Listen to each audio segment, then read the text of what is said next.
Dear student, ध्यान से देखिए, डिफरेंशिएबिलिटी और कंटिन्यूटी पर आधारित यह क्वेश्चन, इतने हिस्से को ध्यान से देखिए, ये क्या बोल रहा है सुनिए।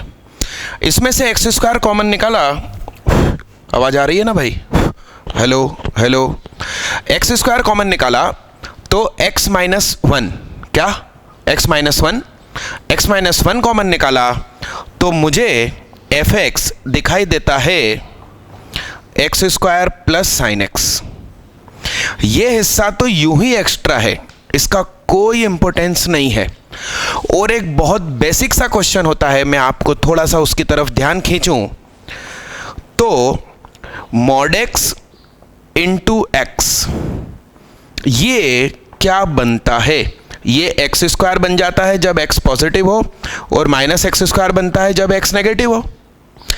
इसका ग्राफ ऐसा बनता है। तो मेरा जो ये वाला x है ये 0 पर 0 है, ये भी 0 पे 0 है। अब मेरी बात सुनिए, इसको तुम f मान लो जो कि 1 पे 0 हो रहा है, ठीक है। यानी कि जो मेरा f है वो कंटिन्यूअस है, डिफरेंशिएबल है और 1 पे 0 है। अब इसमें जो मल्टीप्लाई होने वाली क्वांटिटी है वो मैं g को मान के चलता हूं। अब मेरी बात सुनिए, g कंटिन्यूअस है 1 पर है, इसको 0 पे कंटिन्यूअस और ये 0 पे 0 हो रहा है, उन्होंने 1 पे बात करी है। तो तुम चाहो तो mod of x minus one into सादा x माइनस वन ऐसा ले लो, तो इसका ग्राफ सेम काम यहां करेगा, ऐसा और ऐसा। अब मेरी बात सुनो दोस्त, सुनिएगा बड़े गौर से। यह स्टेटमेंट 1 को सेटिस्फाई कर रहा है कि यदि नुकीला होने के बावजूद वो कंटिन्यूअस है तो उसका प्रोडक्ट डिफरेंशिएबल होगा, हो रहा है यहां पर, ठीक है। एक नॉन डिफरेंशिएबल फंक्शन और एक डिफरेंशिएबल फंक्शन का प्रोडक्ट हो गया, ठीक है।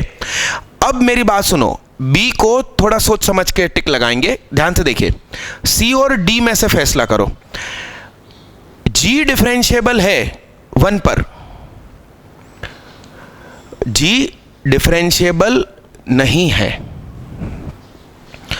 तो fg डिफरेंशिएबल एट 1, ठीक है, ठीक है। यह कोई सिंपल फंक्शन ले लो, क्या? अब fg differentiable at then g is differentiable 1, यह जरूरी नहीं है। c तो सही है कि g डिफरेंशिएबल होगा तो fg डिफरेंशिएबल होगा, ओके, कोई बड़ी बात नहीं है।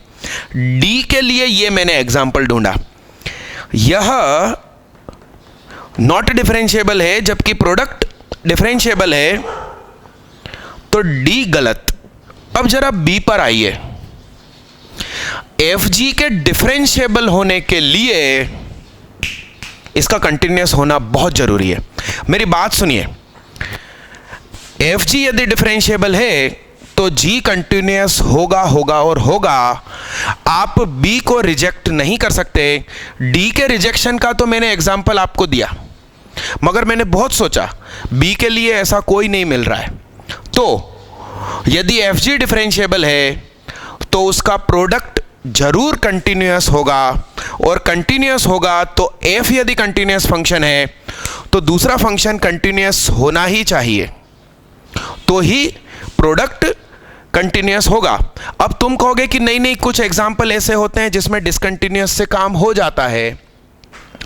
वो एग्जाम्पल ऐसे होते हैं कि दोनों टूटे हुए हो, या जो एक और फंक्शन है वो पूरा का पूरा 0 हो, तो उसमें टूटा हुआ फंक्शन मल्टीप्लाई होकर सब कुछ 0 हो जाएगा। मगर यहां वाला मेरा वाला फंक्शन ऐसा नहीं है। ये जो फंक्शन है ये पर्टिकुलर एक पॉइंट पे 0 हो रहा है, तो ऐसा नहीं है। तो मुझे इसका आंसर ए बी सी लगता है। अब देखते हैं सचमुच आईआईटी इसका आंसर क्या बोलती है। मुझे इसका आंसर ए बी सी सही लग रहा है। Thank you.